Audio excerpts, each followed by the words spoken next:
Hi, I'm Lina Malik, and I've been working on interactive pedagogy and AI research at the Wharton School. And I'm Ethan Malik, a professor at Wharton. And together, along with Wharton Interactive, the organization that we help run, we have been really passionate about how you can democratize access to education. So how do we get everybody the kind of education that we give at the University of Pennsylvania?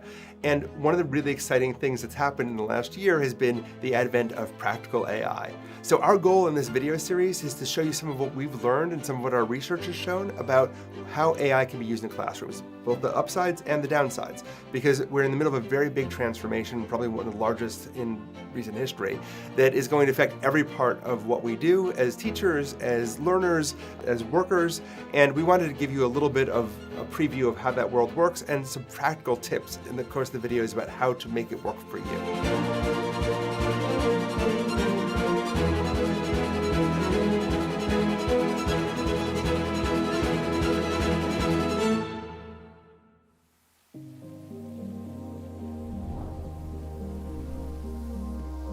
Before we get started, here are a few things you should know. First, it's that AI is everywhere.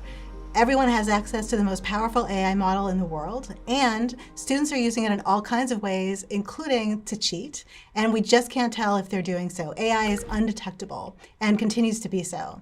AI is our first general-purpose technology since the internet, and it touches everything we do. It transforms how we live, how we work, and how we teach. So we're going to spend a lot of time talking about how to get access to these systems, what they mean for teaching, how to use them.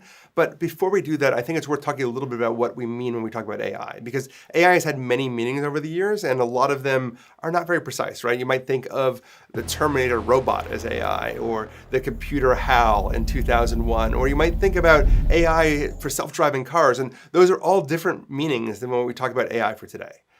Prior to the last couple of years, what AI meant was usually about machine learning algorithms and prediction. That meant we were trying to use machines to predict data based on past behavior. So when you went to an Amazon website, it would try and guess what products you might want to buy based on your past buying behavior and analyzing tons of data about how people make buying choices. Or when you were using a self-driving car, it was trying to predict where to drive on the road based on lots of data and what the data came from its cameras. But these systems were very bad at human things, human language, human creativity, until a breakthrough. In 2017, a famous paper called Attention is All You Need came out that suggested a new way of creating AIs that were good at working with human language. These models used processes called transformers and attention mechanisms, and what resulted was something called a large language model. So when we talk about AI now, we often talk about these large language models. So ChatGPT, Bing, Google's Bard, Anthropic's Claude, all of these are large language models. At the same time, there's also been new models that are very good at creating art, video, and all sorts of other kind of creative tasks, including audio. And all of these things together, we consider generative AI. So large language models, art-based models, video-based models. This is this new category of AI that's very different than before. So when we talk about AI in these talks and when you hear AI being used, mostly we're talking about this kind of generative AI about creating new content.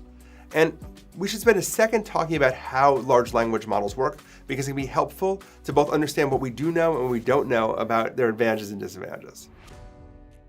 All AI models are based on prediction, trying to predict what happens next. Large language models are a little different because they're about predicting what word or part of a word comes next in a sentence.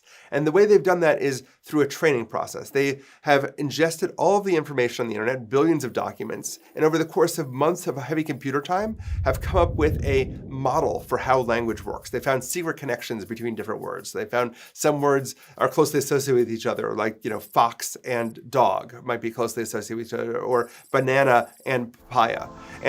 But it's also found other connections about how these words operate across many different dimensions that we can't even fully understand. Using all of that knowledge then, the AI tries to predict what word comes next in any sentence. So if you say, I like to use AI because it's very good at, it will try and guess the next word after at. Maybe it's prediction, maybe it's lessons, maybe it's guessing. And it will try and predict what's next and then give you that next word. So it's like a fancy version of autocomplete. And that's basically how AIs work. They have additional forms of training on top of them. There's other mechanisms, but they're essentially an autocomplete mechanism on steroids. So large language models first started to actually appear in the wild in 2019, 2020, and they were interesting, but not particularly amazing to work with. You wouldn't actually think that these were good writers. They were writing at sort of middle school level. And, they were interesting, but mostly ignored. Something happened, though, with the release of ChatGPT in late 2022. ChatGPT ran on a new version of an older language model. It worked just the way other large language models worked, but it was much larger. And that seemed to create a new kind of AI, something that was far more capable than we ever had expected before. And one of the ways you can see this is by looking at test scores. So previous large language models couldn't do tests at all. And then ChatGPT started to score really well. We were getting something like, at the 25th percentile of the GRE, the graduate exam in quantitative testing, 66th percentile, beating 66% of humans in the GRE qualitative, doing really well on the AP exams, doing very well on SATs, completely unexpectedly. And GPT 3.5, the ChatGPT model, was just the start. GPT 4, which was released just a few months later, was scoring in the 99th percentile in the GRE exams in verbal, and scoring at the 85th percentile in the law exam. And this was a completely unexpected thing. We didn't expect these AI models to be as capable as they are, as powerful as they are, as quickly as they become, and we didn't expect this trend to keep continuing. And it's not just test scores. AI makes us all more powerful and more productive. In a series of recent studies, workers had higher productivity gains in terms of writing tasks and coding tasks. They were faster, they were better, and produced higher quality work across the board using ChatGPT. The jobs and skills that are most affected by AI are probably not the ones that we thought would be affected early on. So when we talked about AI in the early days before large language models, we thought about AI automating difficult, repetitive, dangerous tasks, driving a truck or doing mining. But it turns out that more recent work has shown that AI is actually most disruptive and most connected to higher paying, higher educated, more creative work. So generally, the more you're paid, the more educated you are, the more creative freedom you have in your work, the more generative AI is going to affect your job. That doesn't mean it's going to replace your job, but it does mean that it will have a big impact. And one of the groups that's most impacted is actually teachers and instructors at all levels, which is part of why we wanted to make this video, to talk about how you can use this to help you rather than something that's just to be nervous about. But we have to think about how we're preparing students in the future for this kind of world as well. There's a lot of different ethical concerns we might be worried about with AI, and some of those will be getting better over time, some worse, and I want to just make you aware of a few of these kind of concerns. So they start with how these models are trained. They're trained on everything on the internet.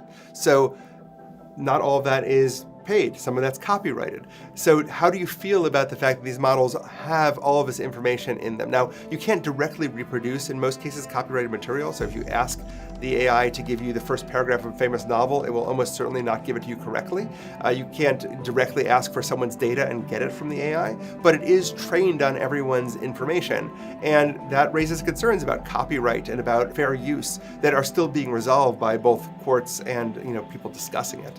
And then because these models are trained on everything on the internet, they also exhibit biases that can be very human biases, and additional biases are put in place as these AIs are trained and reinforced in different ways. So if I type into an image creation software, something like show me an entrepreneur, I'm more likely to see male entrepreneurs than female entrepreneurs, which can be a real problem because it's reflecting biases in society and biases of how these things are trained. And so that's something you want to be aware of too as you use these systems. And then moving up an additional level, we start to consider, well, what does it mean to ethically use these systems, right? Is it okay for us to replace human effort and not tell people about it? Do we expect people to show their work? And we'll talk more about plagiarism, but plagiarism concerns become a real issue where we're copying AI use. And then at the highest level, what does AI mean? We have a device that sort of thinks and acts like a human in some ways. Could it be smarter than a human at some point? What does that mean for society? What does it mean when we start passing over some of our thinking and work to AI and stop thinking and doing that work for ourselves? These are all questions that we don't have easy answers to. So we have a tool that's immensely powerful, that is very useful, that can transform teaching and learning, and will certainly do that, but it also raises a bunch of concerns. And I think we need to be balancing those things out and thinking about them as we continue to work with AI. This is the first of a series of videos that we're creating, and next up you'll hear about a variety of large language models, how to prompt and the right way to talk to the AI, and how to use AI as a teacher and as a student to further your learning.